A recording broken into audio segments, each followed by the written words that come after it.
بسم اللہ الرحمن الرحیم۔ معزز و مکرم و محتشم و معظم عزیزان گرامی قدر، سامعین و ناظرین، آج کا ہمارا بیان کعبۃ اللہ شریف کے حوالے سے ہے۔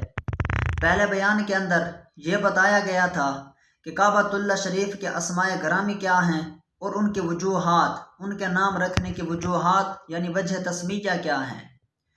تو اسی بیان کو آگے چلاتے ہوئے سب سے پہلے ایک حکایت، اور حکایت کے بعد پھر انہی اسماء گرامی میں سے چند اسماء، پھر ان کی وجہ تسمیہ ہوگا۔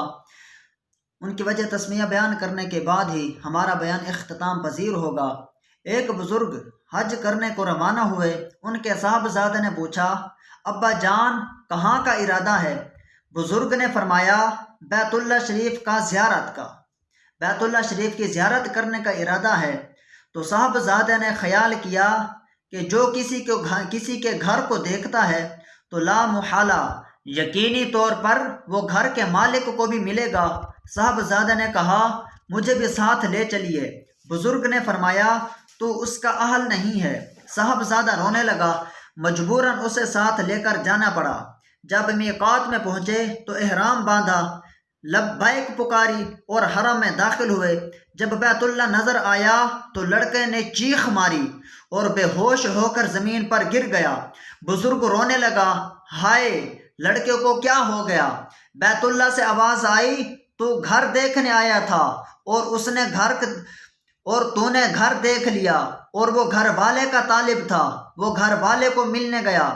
اسی دوران بچہ غائب ہو گیا اور اس ہاتف غیب نے آواز دی، وہ لڑکا اس پر کسی ہاتف غیب نے آواز دی، وہ لڑکا کسی آسمان میں ہے، نہ زمین میں ہے، اور نہ کسی بہشت میں ہے، نہ جنت میں ہے، بلکہ اسے وہاں پہنچا دیا گیا جہاں مالک حقیقی کا ٹھکانہ ہے۔ وہ بچہ غائب ہو گیا اور اس کا والد گرامی چیخنے لگا تو اس کو یہ غیبی آواز سنائی گئی۔ کعبۃ اللہ شریف کے حوالے سے احادیث کی شروحات کے اندر آتا ہے، کعبہ شریف سب سے پہلے فرشتوں نے بنایا۔ بیت المعمور کے مقابل اسی کا نام فرشتوں کے ہاں طراق تھا۔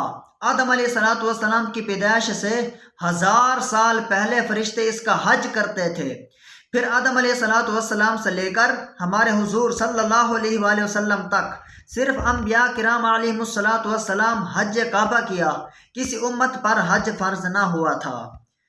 یہ آقا علیہ السلام کی امت کی خصوصیت ہے کہ اللہ پاک نے وہ کام کہ جو دیگر انبیاء کرام علیہم السلام کرتے تھے، یعنی بیت اللہ شریف کا حج کرتے تھے، زیارت کرتے تھے، اس کا طواف کرتے تھے، تو آقا علیہ السلام کی امت کو یہ شرف اور خصوصیت عطا فرمائے کہ آقا علیہ السلام کی امت کا ہر مومن مسلمان اس کا طواف بھی کر سکتا ہے، زیارت بھی کر سکتا ہے اور حج بھی کرتا ہے۔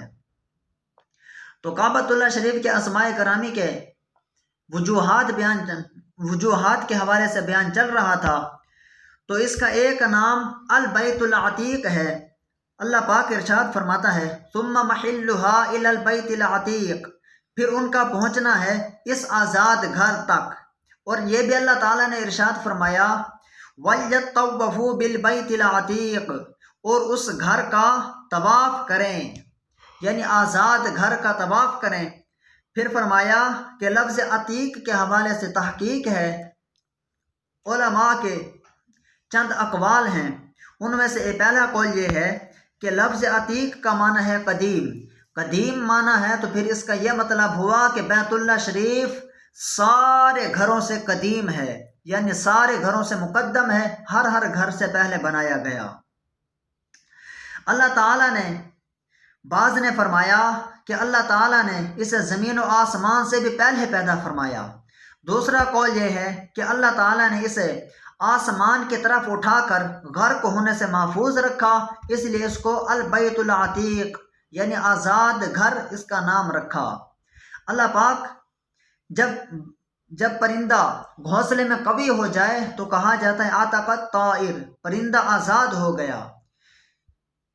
جب یہ گھر قوت میں یہاں تک ہے کہ جو بھی اس کی بربادی کا ارادہ کرتا ہے اللہ تعالیٰ اسے برباد کر دیتا ہے، اس لیے اس کا نام عتیق رکھا، یعنی کہ یہ برباد ہونے سے یا گرائے جانے سے یا منہدم ہو جانے سے یہ گھر آزاد ہے، اس لیے اللہ پاک نے اس کا نام البیت العتیق رکھا۔ پھر چوتھا قول یہ ہے کہ اللہ تعالیٰ نے اسے کسی مخلوق کی ملکیت ہونے سے آزاد رکھا ہے۔ ہر کوئی اس گھر کا خادم تو ہے، ہر کوئی اس گھر کا نوکر تو ہے، مگر کوئی بندہ بھی اللہ تعالیٰ کے اس گھر کا، کعبۃ اللہ شریف کا مالک نہیں، کسی کی ملکیت میں یہ نہیں ہے، اس لیے اللہ پاک نے اس گھر کا نام البیت العتیق رکھا۔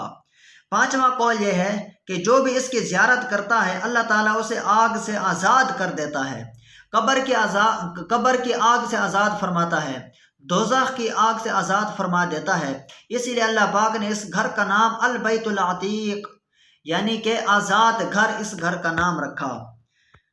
اللہ پاک نے بیت اللہ شریف کا ایک اور نام المسجد الحرام بھی فرمایا۔ اللہ پاک ارشاد فرماتا ہے سبحان الذی اسری بعبدہ لیلا من المسجد الحرام الی المسجد الاقصی، پاکیزگی ہے اسے جو اپنے بندے کو راتوں رات لے گیا مسجد حرام سے مسجد اقصی تک۔ اس مسجد حرام کو مسجد حرام کہنے کی وجہ یہ ہے کہ یہاں پر شکار کرنا حرام ہے، جڑی بوٹیوں کو کھیڑنا حرام ہے، کسی کو قتل کرنا حرام ہے، جنگ اور قتال کرنا یہ بھی حرام ہے۔ جو بھی اس گھر کا طواف کرتا ہے، جو بھی اس گھر کی حدود میں داخل ہو جاتا ہے تو وہ ہر قسم کا امن پا لیتا ہے۔ اس امن کی وجہ سے اس گھر کو المسجد الحرام اس کا نام رکھا گیا۔ پھر اللہ پاک نے ارشاد فرمایا ان اول بیت وضع للناس، بے شک گھروں میں سب سے پہلا گھر جو لوگوں کے لیے بنایا گیا۔ دوسرا قول یہ ہے کہ وطہر بیتی للطائفین، کہ میرے گھر کو ستھرا کرو طواف کرنے والوں کے لیے۔ پہلی آیت میں اللہ پاک نے ارشاد فرمایا کہ یہ گھر لوگوں کے لیے رکھا گیا، دوسری آیت میں فرمایا کہ یہ میرا گھر ہے، طواف کرنے والوں کے لیے اس کو ستھرا رکھو۔ تو دو آیتیں ہیں جن کے اندر اللہ پاک ایک کے اندر نسبت فرما رہا ہے لوگوں کی طرف، دوسری آیت میں نسبت فرما رہا ہے اپنی طرف۔ تو اس کے اندر موافقت کیا ہوگی، مطابقت کیا ہے کہ یہ اللہ تعالیٰ کا گھر ہے یا لوگوں کا گھر ہے؟ فرمایا کہ گھر میرا ہے لیکن میں نے اسے نفع کے لیے نہیں بنایا، اللہ پاک نے اپنے گھر کو بنایا مگر یہ گھر اللہ تعالیٰ کے اپنے نفع کے لیے نہیں ہے، کیونکہ اللہ پاک ہر طرح کی محتاجی سے پاک ہے، ہر طرح کی محتاجی سے منزہ ہے، مبرہ ہے، لیکن اللہ تعالیٰ نے لوگوں کے لیے بنایا کہ لوگ اس کا طواف کریں، لوگ اس کی طرف رخ کر کے عبادت کریں، نماز پڑھیں، تو اللہ تعالیٰ لوگوں کی حاجتوں کو پورا کر دے گا۔ لوگوں کی دعاؤں کا قبلہ ہے، لوگوں کی نماز کا قبلہ ہے، اس لیے گھر تو یہ خدا کا ہے مگر نفع اس سے لوگ اٹھاتے ہیں۔ اللہ تعالیٰ نے یہ گھر بنا کر لوگوں کے لیے بہترین ثواب کا اور عبادت کا قبلہ بنا دیا ہے۔ اللہ پاک ہم سب کو ہر سال حج بیت اللہ شریف کی زیارت نصیب فرمائے اور بار بار عمرہ کرنے کی توفیق عطا فرمائے، آمین بجاہ النبی الامین صلی اللہ تعالی علیہ وآلہ وسلم۔ ہماری ویڈیو دیکھنے والے تمام بھائیوں سے گزارش ہے کہ ہماری ویڈیو کو لائک کریں، سبسکرائب کریں اور بیل آئیکن کو دبانا مت بھولیں تاکہ آنے والی ہر ویڈیو کا نوٹیفیکیشن آپ تک پہنچ سکے۔